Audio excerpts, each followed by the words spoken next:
असम के कई क्षेत्रों में शैतान का साम्राज्य है। वहाँ ज़्यादातर लोगों को धोखे से मारकर जंगलों और तालाबों में फेंक दिया जाता है। घरों के नीचे दफन लोगों की आत्माएं अक्सर भटकती रहती हैं और कमज़ोर लोगों के शरीर पर कब्जा कर लेती हैं।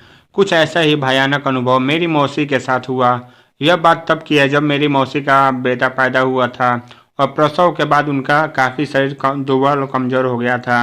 उन दिनों प्रसव घर में किया जाता था। घरेलू इलाजों और औरतों के प्रसव के इस्तेमाल किया जाता है। मेरी मौसी प्रसव के बाद आराम कर रही थी और उनके नवजात बच्चे को मेरी नानी नहलाने दूसरे कमरे में ले गई थी। कमरे में मेरी मौसी बिल्कुल अकेली थी और उनके पति भी गांव से बाहर गए थे। घर में सिर्फ मेरी नानी और मेरी मौसी थी। प्रसव के बाद मौसी थकान के मारे सो गई और एक आहट से उनकी नींद खुली। उन्होंने सामने की खिड़की से एक काला साया कमरे में आते हुए देखा। उस काले साये के बाल हवा में लहरा रहे थे और उसकी आकृति बहुत ही भयानक थी।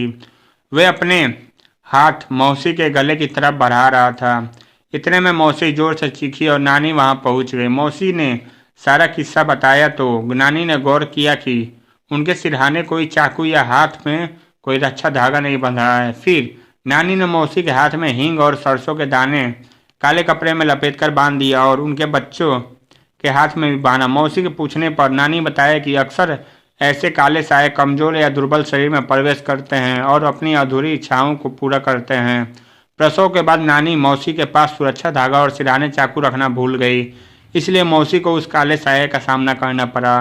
कुछ खतरे इतनी आसानी से नहीं टलते। नानी को आधी रात के घर के पीछे किसी के रोने की आवाज़ आ रही थी। तब उन्होंने देखा कि ये तो एक काला साया वहां खड़ा था। नानी ने जोर से चिल्लाकर पूछा, आखिर तुम कौन हो, क्यों हमारे पीछे पड़े हो? काले साये ने डरावनी आवाज में जवाब दिया, यह मेरा घर है, चलो यहाँ से चले जाओ वरना तुम्हारे परिवार भी मारा जाएगा।